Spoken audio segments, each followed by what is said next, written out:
Hello guys, welcome to another video of stock market. Friends, Shri shipping global limited जिस IPO का आज day 3 का subscription open हो रहा है, जानेंगे लाइव सब्सक्रिप्शन जीएमपी कितना चल रहा है, लिस्टिंग कितना मिलेगा, परफॉर्मेंस कैसे अप्लाई करें या फिर नहीं, इन सभी पॉइंट्स को डिस्कस करेंगे। चलिए फ्रेंड्स, वीडियो स्टार्ट करते हैं। तो आईपीओ गाइस 19 अगस्त ओपन हुआ था, 21 अगस्त आज के दिन क्लोज किया जा रहा है। 10 रुपीज का फेस वैल्यू, 252 रुपीज पर शेयर की अपर प्राइस बैंड, 58 शेयर की lot size, fresh capital IPO 410.7 crore का issue size, 1 crore 63 lakh share का इशू किया जा रहा है। बुक बिल्ड आईपीओ है जो कि बीएससी एनएससी दोनों में लिस्टेड किया जाएगा। अलॉटमेंट डेट फाइनलाइज किया गया 22 अगस्त का, 25 अगस्त रिफंड रिलीज किया जाएगा, शेयर्स डीमैट अकाउंट में क्रेडिट होगा। 26 अगस्त का लिस्टिंग डेट रखा गया है। रिटेल मिनिमम 1 लॉट अप्लाई कर सकते हैं, 58 शेयर्स मिलेंगे। मैक्सिमम 13 लॉट अप्लाई कर सकते हैं, 754 शेयर्स मिलेंगे। और स्मॉल एचएनआई 1,90,000 रुपीज पे करना पड़ेगा मैक्सिमम रिटेल में, और मिनिमम 15,000 पे करना पड़ेगा। और small HNI minimum 14 lot apply कर सकते हैं, 2 लाख रुपीज पे करना पड़ेगा। मैक्सिमम 68 लॉट अप्लाई कर सकते हैं, 9,94,000 पे करना पड़ेगा। Big HNI minimum 69 lot apply कर सकते हैं, 10,09,000 रुपीज को पे करना पड़ेगा। तो गाइज रिटेल में अगर हम बात करें तो 5 टाइम अगर सब्सक्राइब होता है ना, तो चाहे आप जितना भी अप्लाई कीजिएगा 1 लॉट या 13 लॉट, आपको अलॉटमेंट ओनली 1 लॉट ही किया जाएगा। इससे ज्यादा आपको अलॉटमेंट बिल्कुल नहीं होगा। अगर स्मॉल एचएनआई से 10 टाइम सब्सक्राइब होता है तो चाहे आप 14 लॉट अप्लाई कर जाए, 68 लॉट, आपको अलॉटमेंट ओनली 14 लॉट ही किया जाएगा, उससे ज्यादा आपको अलॉटमेंट नहीं होगा। और बिग एचएनआई से अगर 15 टाइम सब्सक्राइब होता है, चाहे आप 69 लॉट अप्लाई करते हैं, जितना भी अप्लाई कीजिएगा मैक्सिमम, क्योंकि मैक्सिमम का कोई लिमिट नहीं है, आपके बजट जितना उतना अप्लाई कर सकते हैं, आपको ओनली 69 लॉट ही किया जाएगा अलॉटमेंट। तो गाइज इसलिए आप ज्यादा लॉट आप गाइज अप्लाई करना चाहते तो मैं कहूंगा मेरे अकॉर्डिंग आप इसमें लोअर मतलब मिनिमम पे अप्लाई कीजिए, मिनिमम लॉट पे अप्लाई कीजिए तो आपको अलॉटमेंट होगा। हाँ, आप अगर ज्यादा लॉट चाहते हैं फिर आपको डिफरेंट अकाउंट होल्डर से आपको अप्लाई करना पड़ेगा। मतलब डिफरेंट अकाउंट होल्डर मतलब गाइस आपके फैमिली फ्रेंड रिलेटिव इन सबके अकाउंट होल्डर से आपको अकाउंट से आपको अप्लाई करना पड़ेगा, तो आपको ज्यादा से ज्यादा लॉट हो सकता है। और मैं आपको कोई रिकमेंड नहीं कर रहा हूँ, मैं आपको सिर्फ नॉलेज दे रहा हूँ कि आप इस तरह से अप्लाई कर सकते हैं, आपको ज्यादा लॉट चाहिए तो। Promoter holding pre issue 100%, post issue 90% का होल्डिंग देखने को मिल जाएगा। ऑफर दिया गया है, क्यूआईबी एंकर इंक्लूड नहीं करेंगे, 20% का है, big HNI 10%, small HNI 5%, retail 35% का। एंकर से 123.2 करोड़ का फंड रेज कर चुकी है। अब इसके सब्सक्रिप्शन की बात करेंगे तो कंपनी में क्यूआईबी से 2.4 टाइम सब्सक्राइब है। 32 लाख शेयर्स का ऑफर था, 78 लाख शेयर्स का बिड किया, 198 करोड़ का। बिग एचएनआई 9.6 टाइम का 16 लाख शेयर्स का ऑफर था, जो कि 1 करोड़ 56 लाख शेयर्स का बिड किया, 394 करोड़ का। स्मॉल एचएनआई 14.5 टाइम सब्सक्राइब है, 8 लाख 15,000 शेयर्स का बिड ऑफर था, 1 करोड़ 18 लाख शेयर्स का बिड किया, 297 करोड़ का। रिटेल में 7 टाइम सब्सक्राइब है, 57 लाख शेयर्स का ऑफर था, 3 करोड़ 99 लाख शेयर्स का बिड किया, 1005 करोड़ का। तो गाइज क्यूआईबी एचएनआई रिटेल तीनों कैटेगरीज में ओवर सब्सक्राइब देखने को मिल रहा है, बहुत अच्छी सब्सक्राइब देखने को मिल रहा है। और जैसे मैंने आपको बताया इसकी बिग एचएनआई, स्मॉल एचएनआई और रिटेल, जिस तरह से मैंने आपको बताया कि इतना सब्सक्राइब होता है तो आपको मिनिमम लॉट होगा, जो कि अलॉटमेंट होगा, जो कि आप देखिए हो चुका है, जो कि गाइज लगभग पहुंच चुका है उस रेंज तक, जो कि आपको लॉट जो है अलॉटमेंट मिनिमम लॉट ही किया जाएगा। टोटल 6.6 टाइम का 7 करोड़ 52 लाख शेयर्स का बिड किया, 1895 करोड़ का। देखिए कंपनी का सब्सक्रिप्शन ओवर सब्सक्राइब देखने को मिल रहा है। जीएमपी की बात करेंगे तो कंपनी का जीएमपी 35 रुपीज का ट्रेड कर रहा है, थर्ड विच मीन्स 14% की लिस्टिंग एक्सपेक्ट कर सकते हैं, 287 पे लिस्टिंग हो रही है। 19 अगस्त का कंपैरिजन में कल का जीएमपी 35 रुपीज इंक्रीज करता हुआ देखने को मिल रहा है 5 रुपीज से।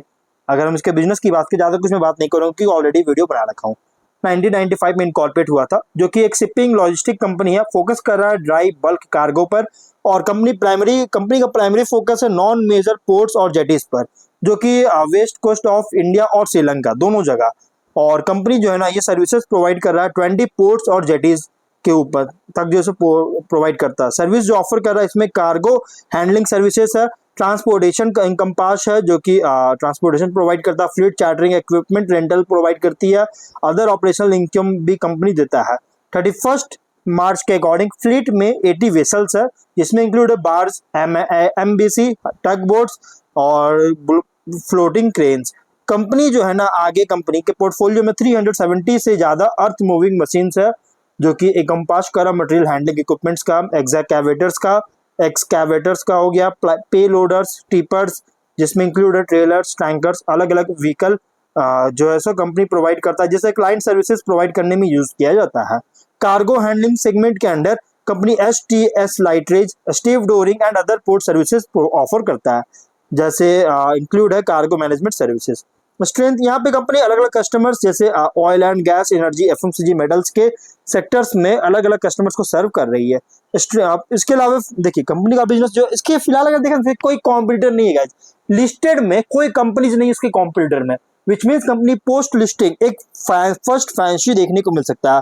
पोस्ट लिस्टिंग जो है फैंसी इन्वेस्टर के द्वारा देखने को मिल सकता है, क्योंकि ये सेगमेंट में फर्स्ट मूवर कंपनी है जो कि लिस्टेड होने जा रही है। इससे पहले कोई कंपनी लिस्टेड नहीं होता, इसलिए किसी भी एक सिमिलर बिजनेस के कंपनी से आप इसको कंपेयर नहीं कर सकते जो कि लिस्टेड हो। फाइनेंशियल 23 में 827 करोड़ का रेवेन्यू, 1119 करोड़ का प्रॉफिट, 24 में 736 करोड़ का रेवेन्यू, 124 करोड़ का प्रॉफिट, 25 में 610 करोड़ का रेवेन्यू, 141 करोड़ का प्रॉफिट।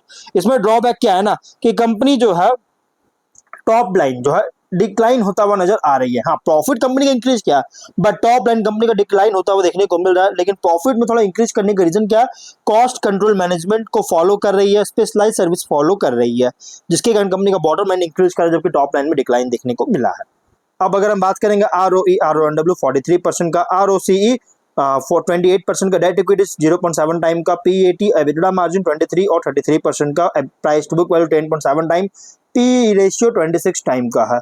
और अगर हम इसके कंपनी के कुछ और रिस्की पॉइंट की बात करें, सॉरी उससे पहले हम लोग बात करते हैं कार्गो हैंडल, जो पोर्ट इंडिया में जो कार्गो हैंडल कर रही है कंपनी ने, बल्कि इंडिया का, जो कि अभी फिलहाल देखिए 24 तक जो है 1540 था। अब इसका एस्टिमेट क्या है इंडिया का 2030 तक 2849 तक इंक्रीज करने का, जो कि लगभग 24 से 30 तक 10.8% CAGR के साथ ग्रोथ करने का एस्टिमेट है।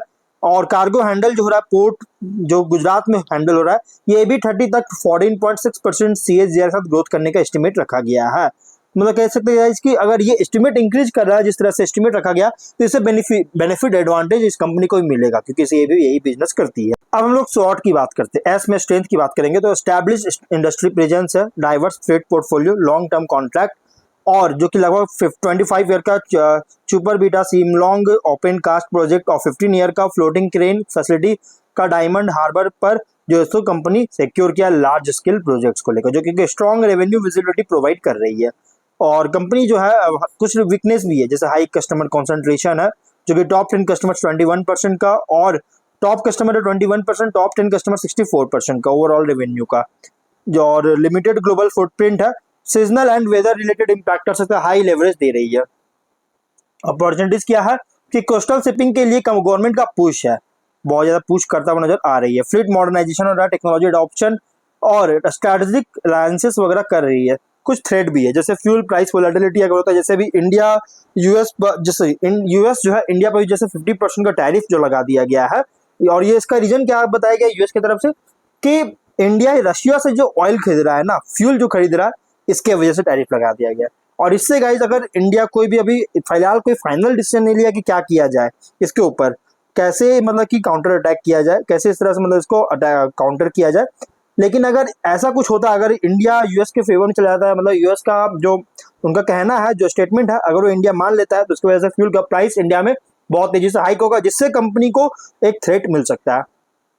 इसके कॉस्ट को लेकर इम्पैक्ट करेगा, कॉस्ट इम्पैक्ट होगा, कॉम्पिटिटिव प्रेशर, रेगुलेटरी या कॉम्प्लायंस रिस्क है, मैक्रो इकोनॉमिक एंड अनसर्टेनिटीज वगैरह कंपनी में फेस कर सकती है। कोई भी कॉम्पिटिटर इसके नहीं है फिलहाल, तो गाइस अगर आप इसमें अप्लाई करने को सोच रहे हैं तो मीडियम लॉन्ग टर्म के लिए कंसीडर कर सकते हैं। गाइस बहुत स्ट्रॉन्ग फंडामेंटल कंपनी है, बस इसका सबसे बड़ा ड्रॉबैक क्या है कि इसके टॉप लाइन जो कि लगातार डिक्लाइन करता हुआ नजर आ रहा है, ये इसका ड्रॉबैक है। इसका एक पोर्ट इसका श्रीलंका में भी है, जो कि जहां से कंपनी प्रोवाइड करता है, सर्विस प्रोवाइड करता है। तो गाइस ओवरऑल आप जो भी फाइनल डिसीजन लीजिएगा अपने रिस्क पर लीजिएगा। ये कोई रिकमेंडेशन वीडियो नहीं, तो मिलता है नेक्स्ट वीडियो में। Bye bye.